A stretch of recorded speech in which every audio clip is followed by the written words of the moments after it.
Alam mo, BBM, bangag ka talaga. Hindi mo ba talaga nakikita ang reality? Kaya nga nagrarally ang tao. Dahil hindi sila sang-ayon at di na nila kayang lunukin yung korupsyon sa administration mo.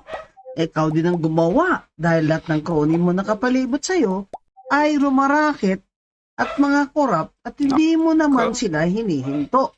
Number 1, ang pinsan mo, si Martin Luther King Romualdez.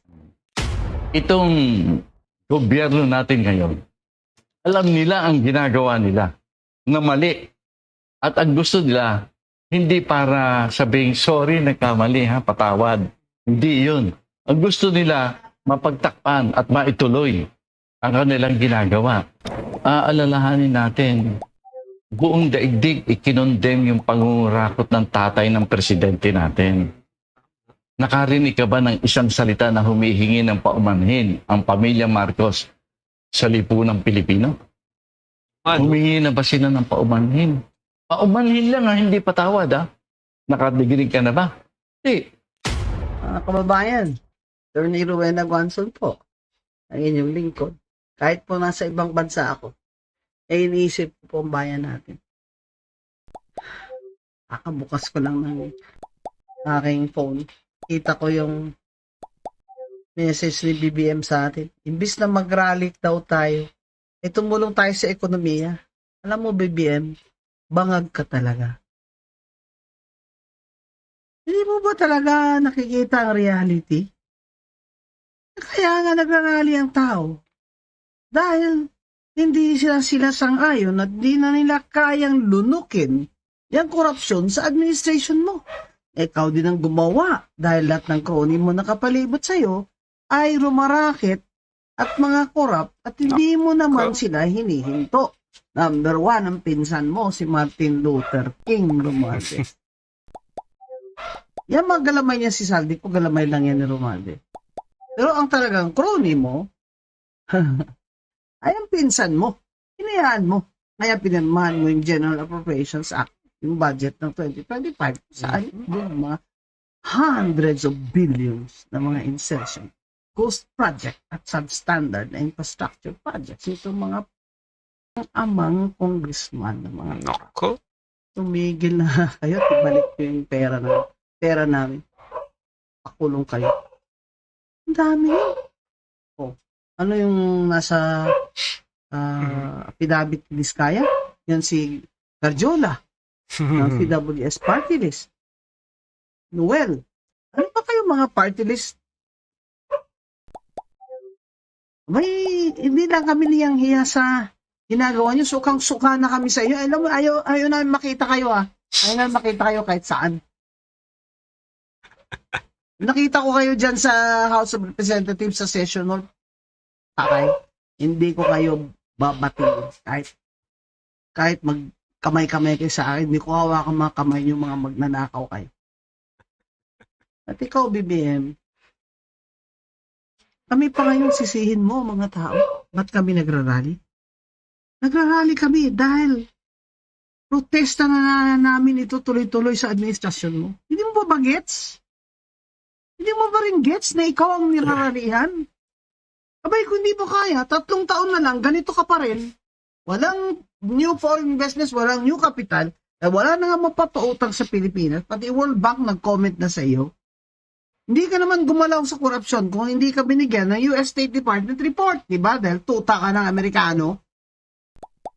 O, di ba sinabi ko sa iyo, ano yung customs? Ba't hindi mo yan ginagalaw, BBM? Takot ka? Sino ang patrona ng Bureau of Customs ng mga korap dyan? Ha? Nako. Di mo kaya yung petron nila. Pero ngayon, bubuksan mo na. Kasi, sinama na naman yan sa US State Department report. Di ba? Matagal ko na sinabi yan. Oo. Kung hindi naman nilagay sa US State Department report yan, tinawagan ka. Sinabihan ka. Sukdula na yung korupsyon dyan sa Pilipinas.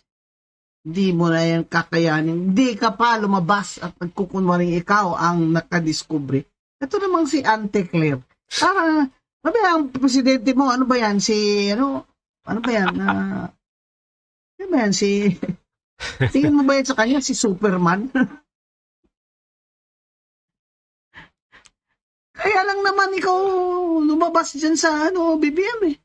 Dahil sa US State Department report ngayon, galawin mo ang customs. Hindi ba mabablock A ka na naman?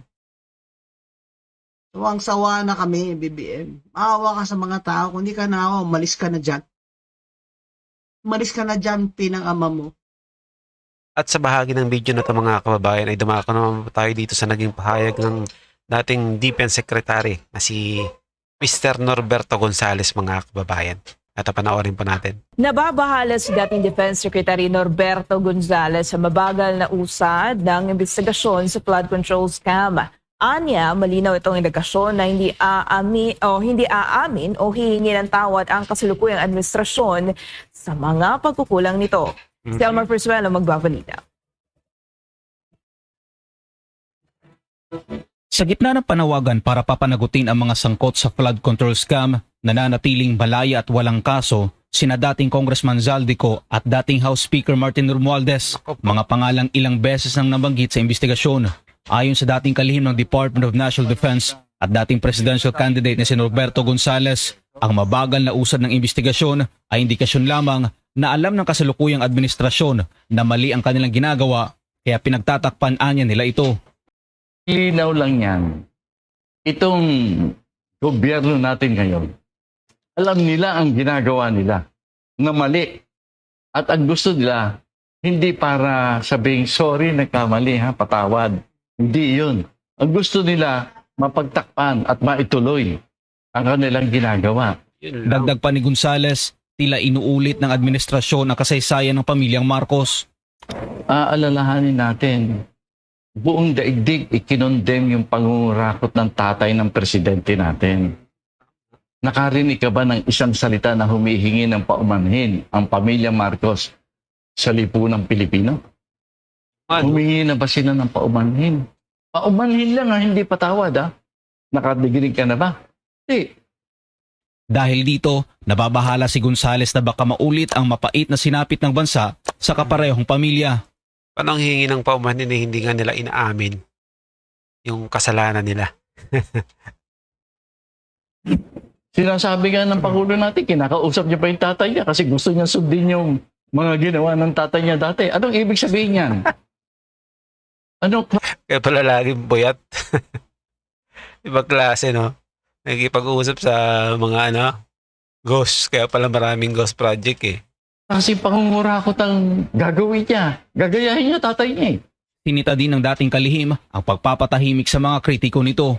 At yung sinasabi mong excessive force na ginamit doon sa mga nagre-reklamo at nagiging parang oposisyon, indikasyon niya na itong gobyerno na to, hindi hihingi ng tawad yan, hindi tatanggap ng kasalanan yan.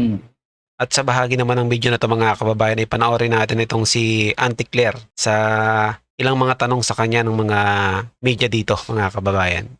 After the music, you said some business groups criticize President Marcos for mabagal daw na pagtugon doon sa issue Yun? ng corruption. Sabi nila doon sa kanilang letter, so na pa nung sinabi ni Presidente na mahiya naman kayo. But up until now, konti yung nakikita nilang progress. For example, hindi sila nakakakita ng full departure order, puro look accountability. So what do you want to tell them? Ito po, mas maganda po talaga na ma-explain natin kasi po kapag ka po iba ang nadidinig nila, ibang mga naratibo, maaari talaga sila magkaroon ng hindi tamang pag-unawa sa nangyayari sa kasalukuyan. Kung nagkaroon po ng SONA, that's July, August, September, October, tandaan na po natin, marami na po ang nangyari. Nandiyan na po yung mga freezing of assets na in-order ng AMLAC. Nako. Nandiyan na rin po ang mga pagsasampa ng kaso. At nandiyan na rin po ang sinasabi nating immigration lookout bulletin orders na binigay.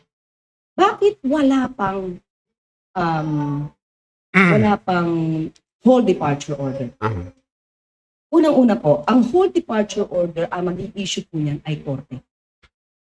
So dapat malaman po nila na lahat po ng ginagawa ngayon ng administrasyon at ng mga law enforcement agencies ay naaayon sa batas. Hindi po natin basta-basta maaaring tawagin o sabihin na isang tao ay hindi ka pwedeng magbiyahe. Yan po naman ay lalabag sa batas. Dahil lahat naman din po tayo ay may freedom of movement. Yan po ay isang constitutional right.